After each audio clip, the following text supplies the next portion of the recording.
Iran ने straight of Hormuz बंद करने के बाद एक किलर स्ट्रैटेजी का इस्तेमाल किया है और ईरान ने कहा है कि स्ट्रेट ऑफ हॉर्मोज से सिर्फ उस मुल्क को तेल ले जाने की इजाजत दी जाएगी जो अपने मुल्क से अमेरिका और इसराइल के सफीर को वापस भेजे। ईरान की इस किलर स्ट्रैटेजी की कहानी क्या है, आइए समझते हैं। स्ट्रेट ऑफ हॉर्मोज दुनिया का सबसे बड़ा चोक पॉइंट है और दुनिया का 20% तेल डेली बेसिस पर स्ट्रेट ऑफ हॉर्मोज से गुजरता है। जंग के आगाज में ईरान ने स्ट्रेट ऑफ हॉर्मोज को बंद कर दिया और किसी जहाज की हिम्मत नहीं थी कि वो स्ट्रेट ऑफ हॉर्मोज से गुजर कर दिखाए। जब कोई बहरी जहाज अपने समंदर में वॉयज के लिए निकलता है तो उसे लॉयड्स ऑफ लंदन से इंश्योरेंस का रिस्क कैलकुलेट करवाना पड़ता है और इंश्योरेंस लेनी पड़ती है। इन हालात में कोई अपना जहाज लेकर जाने को तैयार नहीं है। यूएस प्रेसिडेंट डोनाल्ड ट्रंप ने $20 बिलियन का इंश्योरेंस कवर भी अनाउंस किया। $20 बिलियन के इंश्योरेंस कवर के बावजूद भी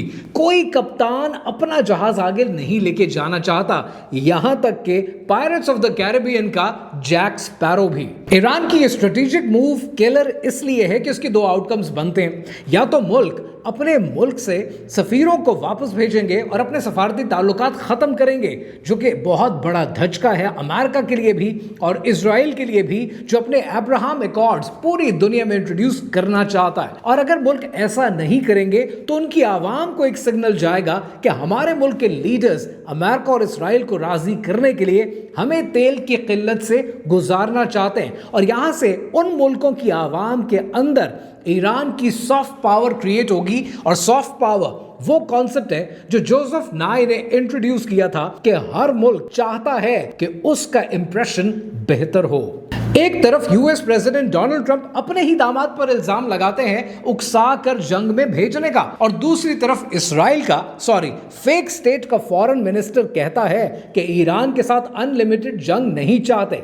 यानी ईरान कॉन्टिन्यूस बेसिस पर ये जंग जीतता जा रहा है। अब जरा कहानी को थोड़ा सा रिवाइंड करें और इस जंग का आगाज देखें कि तब मुसलमानों के जज्बे और हौसले कितने पस्त थे। इसलिए ये सबक है आपके लिए भी कि हमेशा याद रखें कि अल्लाह सुब्हानहू तआला ने फरमाया है कि तुम ही कामयाब होगे अगर तुम ईमान वाले हो।